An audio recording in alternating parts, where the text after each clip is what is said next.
बिस्मिल्लाहिर्रहमानिर्रहीम। अस्सलाम वालेकुम नाज़रीन, स्पेशल रिपोर्ट का आज का शुमारा लेकर मैं आपका मेज़बान आपकी खिदमत में हाजिर। नाज़रीन, स्पेशल रिपोर्ट में सबसे पहले बात होगी डीडीसी इलेक्शंस के हवाले से। तैयारियां ज़ोरों शोरों से चल रही हैं। कैंडिडेट्स जो है वो अपने नॉमिनेशन फॉर्म्स जमा कर रहे हैं और जो पॉलिटिकल पार्टीज़ के जो वर्करान हैं, लीडरान हैं, वो अब इस इलेक्शन के हवाले से तैयारी कर रहे हैं कि उनकी जीत यकीनी हो। जहां पे हम पहले फेज़ की बात करें तो मुख्तलिफ जो उम्मीदवार हैं उन्होंने अपने जो फॉर्म है, अपने नॉमिनेशन फॉर्म वो दाखिल किए हैं। उसके बाद ही अगरचे उनको कैंपेनिंग करनी थी, उनको लोगों के पास जाना था इलेक्शन के हवाले से, वोट हासिल करने के हवाले से, मगर मामला कुछ इस तरह सामने आ रहा है कि जिन कैंडिडेट्स ने भी फॉर्म भरे हैं, चाहे हम बांडीपोरा की बात करें या ज़िला बडगाम के, सेंट्रल कश्मीर के ज़िला बडगाम के खान साहब इलाके की बात करें, वहाँ पे इस तरह की शिकायतें आ रही है कि जिन कैंडिडेट्स ने फॉर्म भरे हैं उनको मुख्तलिफ सिक्योरिटी जोन एरियाज़ में रखा गया है और उनको बाहर जाने की इजाज़त नहीं है। मनीगाम जो पुलिस लाइन है वहाँ पे जो ज़िला बांडीपोरा से ताल्लुक़ रखते वाले कैंडिडेट हैं उनको वहाँ पे रखा गया है। उनकी शिकायत यह है कि एक तो इलेक्शन है, इलेक्शन में डोर डोर कैंपेनिंग करनी है, वोट हासिल करने के लिए लोगों के पास जाना है, उनको माइल करना है, उनको मोटिवेट करना है, तो वो कैसे कर पाएंगे क्योंकि वो इन कमरों से बाहर उनको इजाज़त नहीं है जाने की। एक तो ये, दूसरा जब इलेक्शन में जाने के हवाले से फैसला लिया गया था या इलेक्शन करवाने की बात कही गई कि तब कहा गया था इनको बराबर सिक्योरिटी दी जाएगी और ये सिक्योरिटी कवर के साथ ही लोगों के साथ मिल सकते हैं और अपनी जीत को यकीनी बनाने के लिए तगदव कर सकते हैं, कोशिशें कर सकते हैं। मगर कुछ जो हालात बने, अब हालात इस तरह से बने, सिक्योरिटी उनको मिली नहीं कैंडिडेट्स को और उनको बंद कमरों में रखा गया है, वो कैंपेनिंग के लिए जा नहीं सकते हैं। जो एडमिनिस्ट्रेशन ने उनके जो एडमिनिस्ट्रेशन के साथ उन्होंने बात की है वहाँ पे इस तरह के एतराज़ात खड़े हुए हैं, सामने आए हैं। तो मुश्किलात है कैंडिडेट्स को। कई कैंडिडेट्स अब धमकी दे रहे हैं कि वो जो है फॉर्म वापस लेंगे, जब नॉमिनेशन का आखिरी दिन होगा वो अपने फॉर्म वापस लेंगे। कुछ कैंडिडेट्स ये कह रहे हैं कि वो इलेक्शन में हिस्सा नहीं लेंगे। मुख्तलिफ तस्वीरें हमारे पास आई हैं, उन तस्वीरों को हम आप तक पहुंचाएंगे, उन लोगों की बात, उन कैंडिडेट्स की बात आप तक पहुंचाएंगे, किस तरह की नाराज़गी का इजहार कर रहे हैं ये कैंडिडेट्स इलेक्शन के हवाले से, इंतज़ामिया के हवाले से, इलेक्शन कमीशन के हवाले से। आप सुनिए, देखिए ये जो उम्मीदवार हैं इनकी बात कि ये किस तरह नाराज़ हैं और ये कह रहे हैं कि ये इलेक्शन का हिस्सा नहीं बनेंगे अगर इस तरह की सूरत हाल बनी रही। हम यहाँ पे इस वक्त जितने भी है कंटेस्ट यहाँ पे डीडीसी और सरपंच और पंच हैं। यहाँ पे हमें मनीगाम जो पुलिस कॉलोनी है वहाँ पे लाके रखा हुआ है। हालांकि हमें कैंपेन भी चलानी थी तो लोगों को अपने वोटरों को राग़िब भी करना था, जो कि एक रूल है, इलेक्शन का एक हिस्सा है।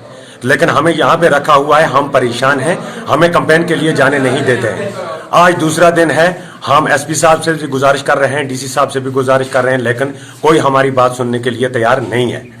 तो इसलिए हम चाहते हैं कि हमें यहाँ से फौरी तौर पर भेजा जाए अपने घरों में, ताकि हम जाके वहाँ पे कैंपेन भी चलाएं। हम ये कहते हैं सर, हम गवर्नमेंट को हम इनको लिख के देंगे यहाँ से कि हमें कोई प्रॉब्लम नहीं है, हमें कोई प्रॉब्लम नहीं है, हमें जाने दिया जाए, क्योंकि आवाम हमें चुन रही है, हमें आवाम चुन रही है, हम आवाम के नुमाइंदे हैं, आवाम हमें चुन रहे हैं, हम आवाम के लिए काम कर, हमें कोई किसी किस्म का खतरा नहीं। देखिए मसला ये है कि आप देख रहे हैं जितने भी कैंडिडेट यहाँ पे इसके पंचायत के सरपंच और डीडीसी के, इनको यहाँ के ला के पुलिस कॉलोनी में रखा हुआ है। हम मानते हैं कि सिक्योरिटी रीजन का मसला है, लेकिन ये जो इलेक्शन है ये घर से घर तक, डोर टू डोर का इलेक्शन है। ये पार्लियामेंट का कोई असेंबली का इलेक्शन नहीं है कि हम सुबह जाएंगे और लोग जमा होंगे तो उनको हम भाषण देंगे, सुनाएंगे, आ जाएंगे वापस। ये डोर टू डोर का इलेक्शन है और ये सोची समझी साजिश के तहत हमें बंद किया है। देखिए, अगर सिक्योरिटी रीजन का मसला यह है कि हालात खराब हैं, मैं कहता हूं कि अगर 5 सरपंच को मारने से जम्मू कश्मीर का मसला हल हो जाता है तो हम सारा मरने के लिए तैयार हैं। अगर हमें मारने से मसला हल नहीं होता तो जो लोग कहते हैं कि अस्करी वजह कि हमें डर है उनके मारने का, हम आवाम के लिए निकले हैं, ना कि जम्मू कश्मीर पाकिस्तान का मसला हल और हिंदुस्तान का मसला हल करने के लिए निकले हैं। हम छोटे मसाइल हैं जिनकी वजह से आवाम परेशान है, वो मसाइल हल करने के लिए निकले हैं। हम कोई बड़ा ये पॉलिटिकल इशू लेकर नहीं निकले और हम कोई किसी किस्म का कोई खतरा नहीं है। अगर ऐसी कोई बात है तो गवर्नमेंट उसके लिए कोई मुतबादिल इंतजाम करे। यहाँ आज 3 दिन से हमें बंद रखा हुआ है, हमें लोगों के साथ बात करनी है, हमें लोगों के साथ मिलना जुलना है। खुदा के लिए हमें बताएं, हमें इलेक्शन ग्राउंड पे लड़ना है या इन दीवारों से लड़ना है आगे? मैं डीडीसी के लिए कंटेस्ट कर रहा हूँ, लेकिन एक चीज़ समझ से बाहर है कि हम यहाँ पे आए हैं इलेक्शन लड़ने के लिए और हमें यहाँ रखा है इसलिए इस रीज़न से कि हमें थ्रेट है। अगर हमें सिक्योरिटी रीज़न के लिए यहाँ रखा है और इस रीज़न से रखा है कि यहाँ पे थ्रेट है, तो फिर इलेक्शन होना ही नहीं चाहिए था। अगर इतनी बड़ी थ्रेट है तो इलेक्शन होना ही नहीं चाहिए। अब अगर हमें यहाँ रखा है तो हमने जो तारुफ करवाना है लोगों के साथ, तो क्या गवर्नमेंट खुद जाके तारुफ करवाएगी? क्या गवर्नमेंट हमारा प्रचार खुद जाके करेगी? अगर गवर्नमेंट हमें कन्विंस कर दे कि हम जाके प्रचार करेंगे आपका, तो हमें कोई एतराज़ नहीं है, हमें रख देगा। बाकी अगर हमें थ्रेट हो थी तो हम पार्ट ऑफ गवर्नमेंट हैं, हम यहाँ के रहने वाले हैं, हमारी हिफाजत गवर्नमेंट के ज़िम्मे भी है और एक आम आदमी की भी हिफाजत गवर्नमेंट के ज़िम्मे है। अगर मेरी हिफाजत गवर्नमेंट ने करनी है तो जो सड़क पे आदमी चल रहा है उसकी हिफाजत भी करनी है। अगर मुझे क्वार्टर में लाकर महफूज किया जा रहा है तो आम आदमी को कौन महफूज कर रहा है? तो इसलिए हमारे गवर्नमेंट से रिक्वेस्ट है कि इलेक्शन कमीशन ने जो गाइडलाइन दी है कि कैंडिडेटों को छोड़ो, लोगों के साथ मुलाकात करने दो, अपना नुमाइंदा चुनने दो और हमें छोड़ दें, हम लोगों के पास जाएंगे, हम अपना मसला उनके पास सामने रखेंगे, वो अपने मसले हमारे सामने रखेंगे। बाद में क्या होना है क्या ना होना है, जो कैंडिडेट सेलेक्ट हो जाएंगे वो वहाँ पे अपना काम बखूबी समझाएंगे। लेकिन ये तरीका नहीं है, ना ये इलेक्शन लाइन की गाइडलाइन। नाज़रीन, आपने सुना किस तरह ये कैंडिडेट्स बात कर रहे थे, ये उम्मीदवार बात कर रहे थे कि इनको अगर इलेक्शन में जाना है, इनको वोट हासिल करने के लिए कोशिश करनी है। बंद कमरों में इनको रखा गया है, कमरों से बाहर आने की इजाज़त नहीं है इनको, ये लोगों से मिल नहीं सकते हैं। तो ये किस तरह का इलेक्शन है? क्या ये खाली नाम निहाद इलेक्शन है जिसका खाली नाम दिया गया है और जब रिजल्ट आएगा तो रिजल्ट सामने रखा जाएगा, या इसमें लोगों की पार्टिसिपेशन को यकीनी बनाना है? इस वजह से इलेक्शन करवाए गए हैं, इस वजह से इलेक्शन कमीशन का ये फैसला है। जहां आप कैंडिडेट्स के हवाले से इस तरह के जो थ्रेट्स की बात कर रहे हैं, कैंडिडेट्स को आप जो सिक्योरिटी जोन एरिया से बाहर नहीं आने देते हैं, तो कैसे आप ये उम्मीद लगा सकते हो कि एक वोटर जो है वो बाहर आके किसी के हक में वोट दे सकता है, वो किसी के हक में बाहर आके अपना वोट जो है वो कास्ट कर सकता है? जहां पे आप बार बार थ्रेट की बात कर रहे हो, अगर थ्रेट है तो सिक्योरिटी क्यों नहीं है, और अगर थ्रेट नहीं है तो ऐसा तमाशा क्यों जो हम देख रहे हैं, जो ये कैंडिडेट्स, ये उम्मीदवार जिन थ्रेट्स का इजहार कर रहे हैं या जिन बातों का ये इजहार कर रहे हैं, ऐसा क्यों है? तो लोगों को माइल करने के लिए इलेक्शन करवाए जाते हैं कि लोग बाहर आ जाए, लोग पार्टिसिपेट करें, तभी जमहूरियत जो है वो पनप सकती है, तभी हम जमहूरियत का नाम ले सकते हैं। यहाँ पे मामला जो है वो इधर का उधर हो रहा है। कैंडिडेट्स कमरों में बंद है तो लोगों के पास कौन जाएगा? जो वोटर है वो कैसे इलेक्शन जो सेंटर है वहां तक आ जाएगा और अपना वोट कास्ट करेगा जब उसके पास कोई जाएगा नहीं? इस तरह की सूरत हाल बनी हुई है। तजब्जुब के शिकार ये उम्मीदवार हैं जिन्होंने अपने नॉमिनेशन फॉर्म भरे हैं, चाहे वो पीपल्स अलायंस के साथ हो, चाहे वो भारतीय जनता पार्टी के साथ हो, या मुख्तलिफ जो पार्टियां यहाँ पे पार्टिसिपेट कर रही है इलेक्शंस में उनके साथ है, या आज़ाद उम्मीदवार हैं। कहीं ना कहीं इस पॉलिसी को देखने की जरूरत है, सरकार को, इलेक्शन कमीशन को इस मामले को देखने की जरूरत है और इन कैंडिडेट्स को बाहर जाने की इजाजत हो, इनको बाज़ाब्ता सिक्योरिटी दी जाए ताकि ये भी लोगों से मिले, ये भी अपनी बात रख सके, ये क्यों मैदान में आए हैं, क्यों ये इलेक्शन में पार्टिसिपेट कर रहे हैं। चलिए, इधर पीपल्स डेमोक्रेटिक पार्टी के general secretary Ghulam Nabi loan हांजोरा ने इस हवाले से बात की। उन्होंने कहा कि उनके पास भी इस तरह की शिकायत आई है। कैंडिडेट्स जो उनके मुंतखब कैंडिडेट हैं उन्होंने इस हवाले से बात की कि उनको बाहर जाने की इजाज़त नहीं है, वो कैसे वोटरान के पास जाएंगे। और इनका ये कहना है कि जो कल मीटिंग बुलाई गई थी पीडीपी की सरपरस्त के घर पे, वहाँ सरकारी रिहाइशगाह पे, वहाँ पे इस तरह की बातें सामने रखी गई है जिसमें कैंडिडेट्स के हवाले से बात हुई है। गुलाम नबी लोन का और क्या कहना है हम आपकी नज़र करते हैं। बताऊँगा कि मुझे भी शिकायतें मिली हैं, काफ़ी जगहों से ये शिकायतें मिली हैं कि हमारे जो वर्कर्स हैं वो फार्म भरने के लिए गए थे और वहाँ उनको ये बताया गया कि अब जब आप फार्म भर रहे हैं तो आपको किसी प्रोटेक्टेड जगह पे ले जाना है।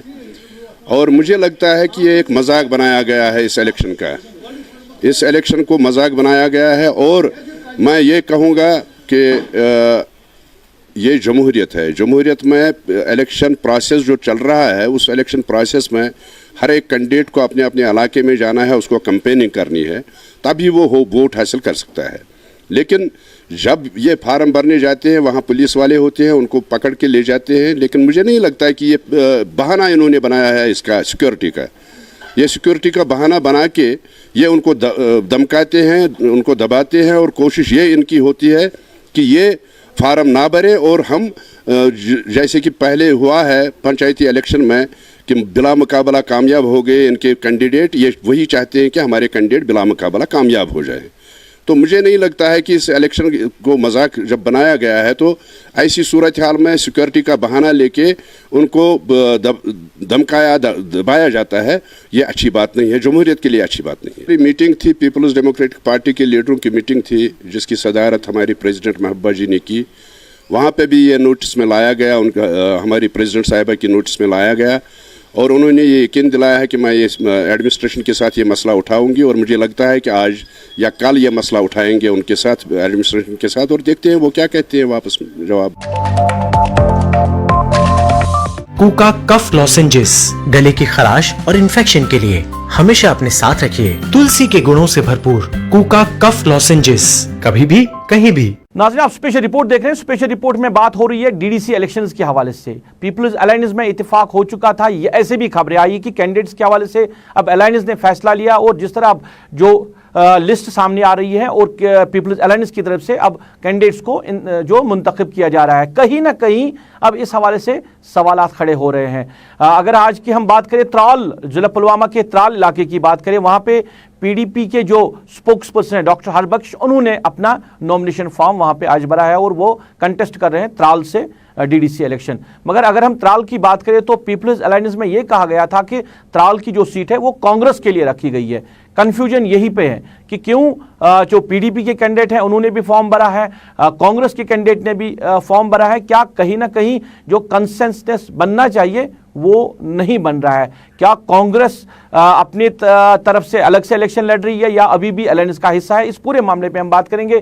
कांग्रेस के सीनियर लीडर जो स्टेट के जनरल सेक्रेटरी है सुरेंद्र सिंह चन्नी हमारे साथ है। चन्नी साहब, बात करने के लिए बहुत बहुत शुक्रिया। पहले त्राल की ही अगर हम बात करें तो क्या इत्तेफाक नहीं हुआ है त्राल ब्लॉक के हवाले से बात करें, क्योंकि पीडीपी का कैंडिडेट भी उन्होंने भी फॉर्म भरा है, कांग्रेस कैंडिडेट ने भी फॉर्म भरना है, तो क्या कुछ जो है तफसीलात है त्राल से और क्यों अलग अलग कैंडिडेट्स ने वहां पे फॉर्म भरे हैं? जो मीटिंग हुई थी जो अपना ये कुकार अलायंस जो है उसके चेयरमैन फारूक साहब हैं और फारूक साहब के साथ हमारी जो बात है वो फारूक साहब के साथ थी और फारूक साहब से इन्होंने जब जो भी वेट करके इन्होंने दे दिया था कि हम आरिपल ब्लॉक कांग्रेस लड़ेगी, त्राल पीडीपी लड़ेगी और डारसरा जो है वो ब्लॉक है वो नेशनल कॉन्फ्रेंस लड़ेगी। बिल्कुल। तो उसी अवस्था में हमें कल एक फोन कॉल आई पीडीपी की तरफ से, नहीं जी आप एक काम करो, आप त्राल में फार्म भरो, आपने वहां पे आरिपल में नहीं लड़ना है। तो इन द मीन टाइम इनका जो हरबख्श सिंह है उसने कहा नहीं जी मैं तो इंडिपेंडेंट लड़ूंगा वहां पे। तो इसका मतलब था कि उनका पीडीपी का प्रॉक्सी कैंडिडेट जो था वो वहां पे खड़ा होता। और आज मुझे ये सुनने में आया कि उन्होंने, जबकि मेरे कैंडिडेट ने सुबह 11:30 बजे फॉर्म भर दिया हुआ है कांग्रेस टिकट पे और इनका अभी हरबख्श सिंह गए हैं वो उन्होंने वो पीडीपी टिकट पे फॉर्म भर के आए हुए हैं। तो अगर वो वहां पे भरेंगे तो कुदरती बात है हमारा और पीडीपी का 2 सीट पे जो अलायंस था वो तो टूट गया, तो बिल्कुल नहीं है। वो भी अपना कैंडिडेट उन्होंने पहला आरिपल ब्लॉक पे भी अनाउंस कर दिया हुआ है, तो हम भी आरिपल में फार्म भरेंगे, वो भी भरेंगे। साल में उनने भी अपना कैंडिडेट डाल दिया, मैंने भी डाल दिया।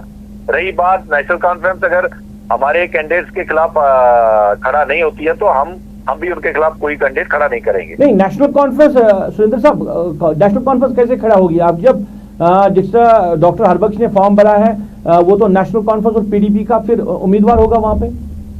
मैं आपको एक बात बताऊं कि पीडीपी और उनका उम्मीदवार त्राल में जो है, क्योंकि नेशनल कॉन्फ्रेंस ने वहां पे फॉर्म नहीं भरा अभी तक मेरे को जो सुनने में आया है, लेकिन मैं दोनों सीट पे लड़ेंगे। हम हरिपल पे भी लड़ेंगे और इस पे भी लड़ेंगे, क्योंकि हमारी जो बेसिक डिमांड थी वो हरिपल थी। तो उसमें कंसेंसस भी हो गया था और इसमें डिसाइड भी हो गया था मीटिंग के अंदर, जो जितने भी हमारे लोग बैठे थे उनके लोग बैठे थे। और कल अगर मीटिंग में डिसाइड होता है उसको एक फाइनल डिसीजन होने के बाद फिर आप कोई भी पार्टनर उनके ग्रुप में से ये फोन करके बोल दे कि नहीं जी आप यहाँ पे नहीं लड़ना, तो फिर मीटिंग में बैठ के डिसाइड करने का क्या फायदा है? नहीं, एक चीज जानना चाहूंगा, ये अब जिस तरह आप कह रहे हैं कि वो आप दोनों जगह पे आप कैंडिडेट खड़ा करेंगे, ये कांग्रेस का फैसला है कि ये सुरेंद्र सिंह चन्नी का अलग से फैसला है? नहीं, मैंने अपना डिसीजन जो था मैंने अपने प्रेसिडेंट, क्योंकि हमने तो गलती की नहीं, फॉर्म तो हम लोगों ने एज पर, अगर हम ट्राल ही कंसीडर करेंगे तो हमने ट्राल में पहले फॉर्म भर दिया था 11:30। अब अभी 1 बजे जाके पीडीपी फॉर्म भरती है, तो आपको कहाँ पे कोलेशन रहती है जी? तो अभी क्योंकि हमारा जो सेकंड इसका लास्ट डेट है वो 18 तारीख है, तो अगर उनका कैंडिडेट वहां पे फॉर्म भरता है, इसमें 2 ही चीजें, अगर उनका कैंडिडेट उस ब्लॉक में फॉर्म भरता है, अब वो 2 जगह पे 2 कैंडिडेट रखेंगे, तो हम थोड़ी खाली रखेंगे अपने ब्लॉक। मतलब कंफ्यूजन जो है वो अभी बरकरार है? नहीं, कुदरती बात है, बरकरार क्या है। अब जब वो देखो जी, आप कल एक अपने लिस्ट जो भेजी उसमें बोला जी कांग्रेस ट्राल लड़ेगी, फिर अगर ट्राल लड़ना कांग्रेस को ट्राल लड़ना, तो फिर उनका उम्मीदवार कैसे जाके फॉर्म भरेगा? अच्छा, मुझे एक चीज बताइए सुरेंद्र जी, ये जो बाहर बाकी जो कॉन्स्टिट्यूएंसीज है, क्या वहां पे भी अलायंस के साथ जाएंगे या सिर्फ एक ट्राल तक ही महदूद था जिस तरह का फैसला आपने लिया है? नहीं, देखिए कुछ जगहों पे हमारा इस तरह का है, कहीं कहीं बहुत सारी जगहों पे इसी तरह के फ्रेंडली कंटेस्ट होंगे, उसमें दो राय नहीं है, क्योंकि कहीं कहीं पे जो सीट हमें दी गई है उस पे वो भी मतलब वो आपस में बैठ उठ के ही हुआ कि ठीक है, अगर आपका कैंडिडेट जीत के आता हो तो ठीक है, हमारा जीत के आता हो तो वो आपका है। वो रणनीति जो वो तो डिसाइड हो गई है पहले ही। मतलब आगे कहीं अलायंस के साथ जाएंगे और कहीं अपनी तरीके से कैंडिडेट खड़ा करेंगे? देखिए, जहां तक पोटेंशियल अपना है वहां हम अपने कैंडिडेट खड़े करेंगे, जहां पे हमारा बनता है वहां पे हम कंप्रोमाइज नहीं करेंगे, क्योंकि पार्टी अपनी अपनी है, सीधी बात है। चलिए, बात करने के लिए बहुत बहुत शुक्रिया।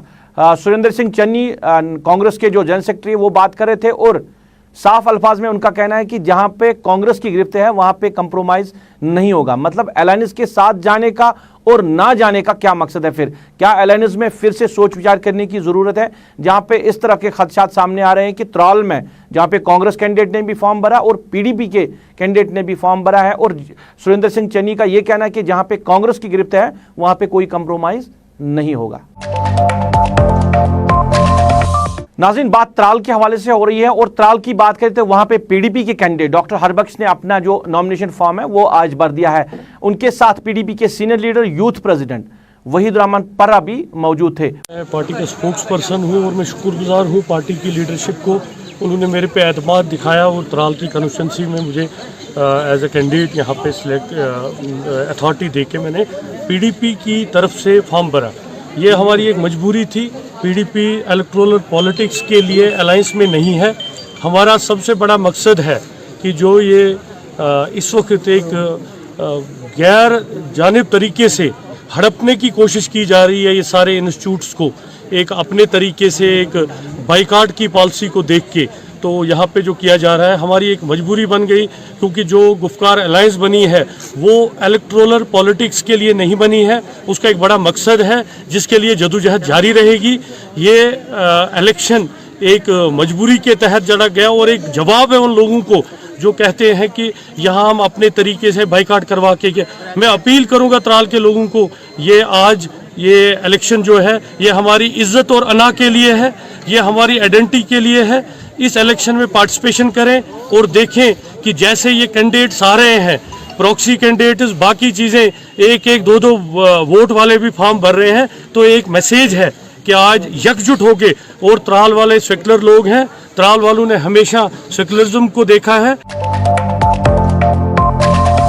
कूका कफ लॉसेंजेस गले की खराश और इन्फेक्शन के लिए हमेशा अपने साथ रखिए। तुलसी के गुणों से भरपूर कूका कफ लॉसेंजेस, कभी भी कहीं भी। नाज़रीन, इधर डीडीसी इलेक्शन के पहले फेज के हवाले से बात करें तो आज नॉमिनेशन फॉर्म वापस लेने का आखिरी दिन था। अगर हम बात करें जिला बडगाम के खान साहब इलाके की या मुख्तलिफ इलाके जहां पे पहले फेज में फॉर्म भरे गए थे, बडगाम से ये खबर, बडगाम के खान साहब ब्लॉक से ये खबर है कि वहां पे अपनी पार्टी के जो कैंडिडेट थे उन्होंने अपना नॉमिनेशन फॉर्म वापस लिया। रीजन क्या है? रीजन सिक्योरिटी है, और जिस तरह की उनको बाहर जाने की इजाज़त नहीं है, चहल पहल करने की इजाज़त नहीं है, या लोगों से मिलने की इजाज़त नहीं है, उस हवाले से उन्होंने कहा कि वो इलेक्शन का हिस्सा नहीं बन सकते हैं।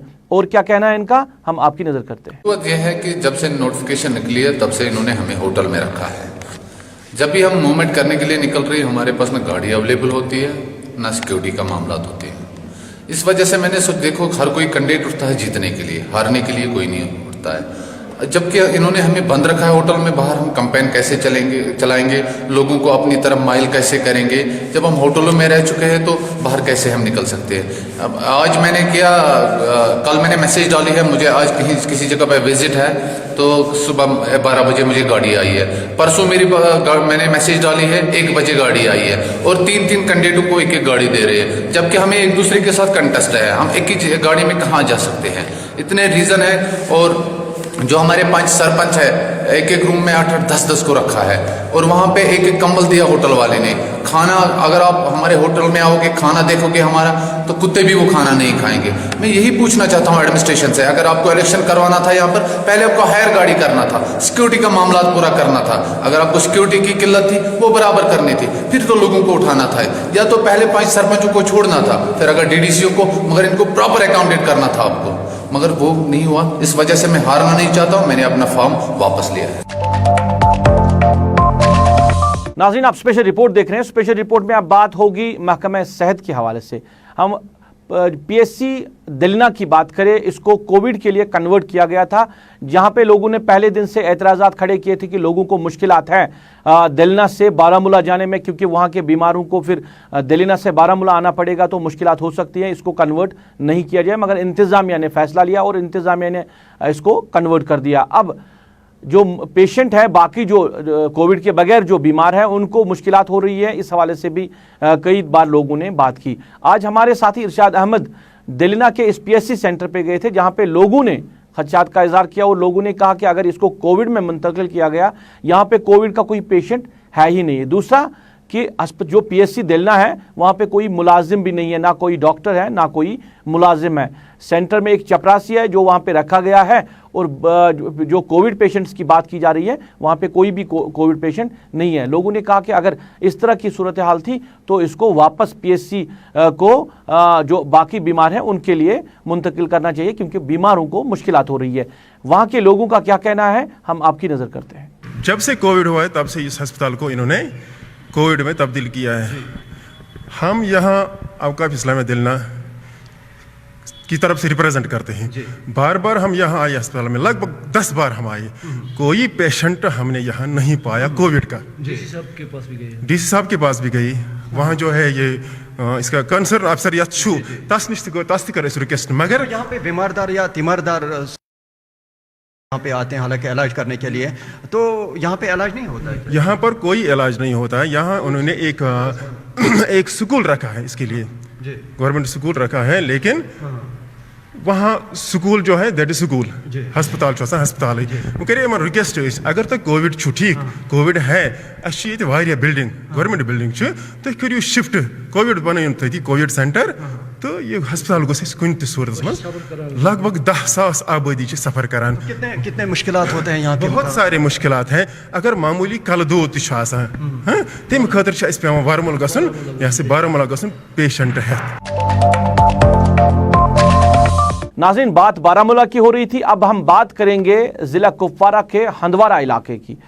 सड़कों को कब्जा जमाया गया है, फुटपाथ्स पे कब्जा जमाया गया है। जो वहाँ के दुकानदार हैं या छापड़ी फरोश हैं, लोगों को चलने फिरने में दुश्वारियां आ रही हैं और कई वक्त से इस तरह के मामला सामने हैं और इस पे इंतज़ामिया ने कोई रोक नहीं लगाई है, ना आज तक कोई कार्रवाई हुई है। लोगों ने इन बातों का इजहार वहाँ पे किया और हमारे साथी शमीम अहमद से कई लोगों ने इस हवाले से बात की है कि एडमिनिस्ट्रेशन क्यों मुतहरिक नहीं है, वहाँ की जो म्युनिसिपल कमेटी है वो क्यों मुतहरिक नहीं है इन छापड़ी फरोशों के हवाले से, और जहाँ पे सड़कों पे या फुटपाथों पे कब्जा जमाया गया है उनको क्यों हटाया नहीं जा रहा है। आप सुनिए लोगों का क्या कहना है इस हवाले से। मैं यहाँ पे एडी साहब से मोदबना गुजारिश करता हूँ, साथ साथ म्युनिसिपल कमेटी को मोदबना गुजारिश करता हूँ।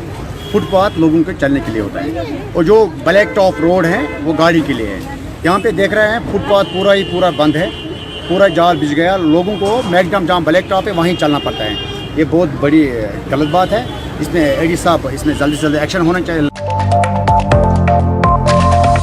नाज़रीन, आप स्पेशल रिपोर्ट देख रहे हैं। स्पेशल रिपोर्ट में आप हम बात करेंगे कश्मीर में मौसम के हवाले से। मौसम ने अपना मिजाज बदला और मिजाज बदला कि बर्फबारी हुई है, और बर्फबारी की बात करें तो गुलमर्ग के हसीन वादियों में भी अच्छी खासी बर्फबारी हुई है और वहाँ पे टूरिस्ट का भी काफ़ी रश देखा गया है। हमारे साथी इरफान फाजिल से कई जो वहाँ पे सैलानी आए थे, टूरिस्ट आए थे, उन्होंने बात की गुलमर्ग के हवाले से, इस मौसम के हवाले से और बर्फ़बारी से वो लुत्फ़अंदोज़ हुए, उन्होंने खुशियाँ मनाई हैं।